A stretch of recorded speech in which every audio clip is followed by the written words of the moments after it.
ယခုတင်ဆက်သောအတန်ထွက်ပုံမြင်ရုပ်ပြများ audio book များသည် Quality Publishing House စုပြည့်စုံတွန်းစာပေရတက်ရန်ကုန် publication တို့၏မူပိုင်သာဖြစ်ပါသည်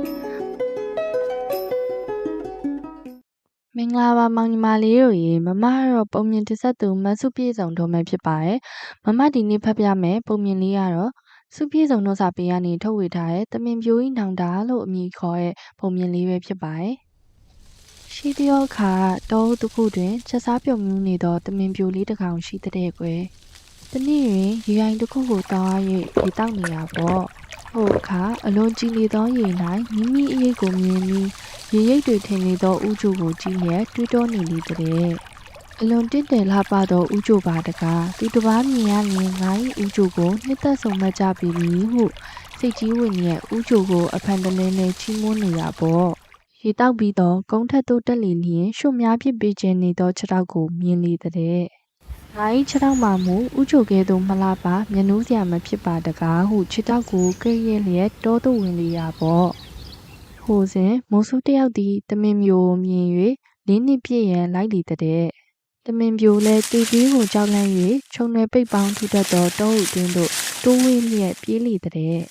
ထို့အခါရှုပ်ထွေးနေသောခြုံနယ်တို့နှင့်တမင်ပြို၏ဥကြိုကိုညှိ၍ရုံးမထွက်နိုင်ပဲဖြစ်နေရပေါ့ကွယ်ထို့အခါမှတမင်ပြိုလဲဥကြိုအားပြစ်တင်ဝေဖန်လေတဲ့ရှေးအခါကငါကဲ့ရဲ့ပြစ်တင်မှုသောခြေထောက်ကြောင့်ရန်သူနှင့်ဝေးရသို့ပြေးနိုင်ခဲ့ပေပြီလှပသည်ဟုထင်မှတ်ခဲ့သည့်ဥကြိုကြောင့်ဘေးရောက်တော့မည်ဟုနောင်တရနေရပေါ့ကွယ်ထို့သို့နောင်တရနေစဉ်မိုးဆိုးပစ်လိုက်သောမြားမှန်၍ပြေဆုံးခဲ့ရလေတဲ့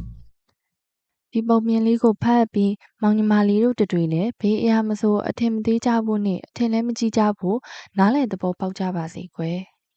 ကဲပုံမြင်လေးကိုဖတ်ပြီးပြီဆိုတော့မမနဲ့အတူဒီမွေးကုန်းလေးတွေကိုဖြည့်ကြည့်ကြအောင်နော်နံပါတ်1တမင်ပြို၏ဦးခေါင်းတွင်မြည်သည့်အရာရှိသနည်း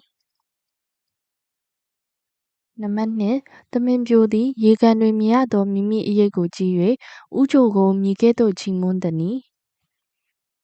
နံပါတ်3ရေကန်မှတက်သောအခါမြင်ရသောခြေထောက်ကိုမြည်သို့ကဲ့ရဲ့သနည်းနံပါတ်4တမင်ပြိုသည်မြည်သည့်အရာကြောင့်တေပေးအန္တရာယ်ကိုရင်ဆိုင်ခဲ့ရသနည်း